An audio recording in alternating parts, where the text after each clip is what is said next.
What's that noise? Is that your phone? No. What the hell? That is you! How's that a phone sound?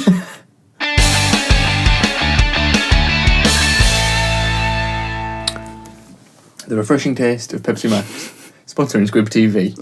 The Wild Wild AFC West. Chiefs 30, Raiders 31. What do you make of that game, James?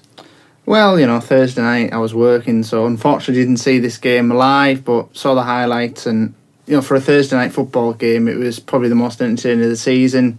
Usually these are drab, boring ties, but again, this one delivered. I remember last season there was Chiefs Raiders back in the last season at Thursday night football. That was a good game as well. But this one, some might say fixed at the end. That goal line stand, and then eventually the ball falls to Crabtree at about the fourth attempt, 4 or 5 penalties. When you saw this game in full, what did you make of it? Very exciting game. It was at the end with the throw flag until the Raiders get a touchdown. It was a bit weird, but we were all stood up and shouting at the TV at the time. Luke, you don't know him, but he's a Raiders fan. He was enthralled to find out when he woke up. He knew the result and he was still on his feet and screaming at the TV, even though he knew who won in the end. That's how exciting a game it was.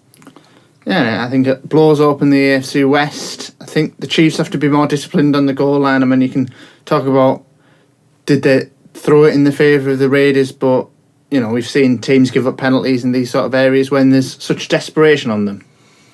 Yeah, I mean, it's a bit early to be thinking about it. It's not really too early, but both teams are up there for the division. I don't know if that was weighing on the mind of the Chiefs when they were giving up these penalties. I don't know how much it was affecting them, but yeah, you've got lots of pressure on the Chiefs to perform, especially with the Raiders on an upsurge, them on a downward trend. Could have had an influence. And Amari Cooper really stepping up after we pretty much slagged him off last week on Squib TV. He hadn't stepped up all season. I had questioned whether he was injured. True to the fact that I hadn't seen him perform at all, even make a catch, but I think he had the most receiving yards for any wide receiver all season. What they've done with Amari Cooper is similar to what the Eagles have done with Nelson Aguilar, and they've moved him from a WR2 out wide and they've put him more in the slot, and he seems to have found his home there this week. I think this was the first week they've played him in the slot all season, and it showed because he got the most dominant performance of the season from a wide receiver. It's some players like the slot, some players like running deep. Obviously, Cooper found his home now in the slot. Yeah, well, we'll see how he gets on over the next few weeks, but arguably the best division in football. It's a very open division at this moment in time. The Chiefs still leading 5-2, so they can afford to make some mistakes, but maybe that'll cause some complacency. Still think they'll have a few games, and then suddenly everything will catch up with them. Broncos in second at 3-3. They lost 21-0 to the Chargers, who are on a 3-game winning streak, who are in third at 3-4. And at 3-4 in fourth of the Raiders. So this is anyone's division and possibly the most interesting in the whole of the league. I mean, we thought this would be a division where every team would end the season on a winning record. Now we've got only one team with a winning record, and it's still a tight division. It really is. It's just keep your eye on that one. That's a good division. It is. Should we be sleeping on the Chargers? I don't personally know a great deal about the Chargers. That's probably why a lot of people are sleeping on. You've got Phillip Rivers in there, performing well as he always does. Him and Drew Brees are having great seasons, even after getting picked out of the draft over 10 years ago. You've got Joey Bosa making plays on the defence. That defence is stepping up. The Broncos scoring 0 points. I mean, looking over the last couple of weeks, horrendous performances from the Broncos, and I would fear they would finish bottom of this division looking at it over the last couple of weeks. Until the Broncos get the quarterback situation sorted out, they are at risk of coming last in this division. The Chargers, they're quite an anonymous side, to be fair. They are, but they're just quietly going about the business. They could spring a surprise. I think there's more strength in the division than the Chargers in the Chiefs. But yeah, they're just quietly going about the business, the Chargers. I like them this year.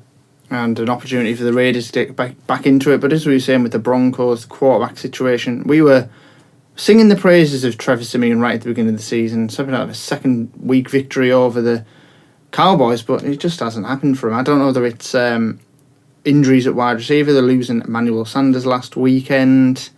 I think so depleted on the wide receiver front. A few others were out of the picture. Why do you think it's not worked for Trevor Siemian yourself? I think it's the whole offense isn't clicking really. It's not. You can't blame Trevor Simeon. I am a Paxton Lynch advocate, but I don't even think Paxton Lynch would do well in it. I don't even think Peyton Manning would do well in this offense. You can't really blame Simeon. I think the whole thing needs kind of tearing apart and rebuilding in the off-season. It's too late this season. I'd stick Paxton Lynch in for the rest of the season, get him experience for next year when they have an offense to build around someone with. But both good guys. Paxton Lynch is a great secondary, even if he's not the starting quarterback. Simeon, yeah, he's an okay starting quarterback. He's not going to win you a Super Bowl. He's probably not going to win you the division. But for the money he's on, the wage he's on, you're not going to get better. Yeah, well, we'll see. I mean, over the last few weeks, I've seen that. Well, I perceive it to happen. I don't actually have the statistics in front of me, but it seems the running game has slowed down from the Broncos. Evidently, not scoring any points. That means probably all the offences slowed down for the Broncos. I think they need to be patient on Simeon. I don't know whether Lynch is the answer. I don't know much about him. I think he came in for a couple of games last season, or a couple of snaps or whatever, and wasn't the most efficient of quarterbacks, but we'll see. So that's the AFC West. Right.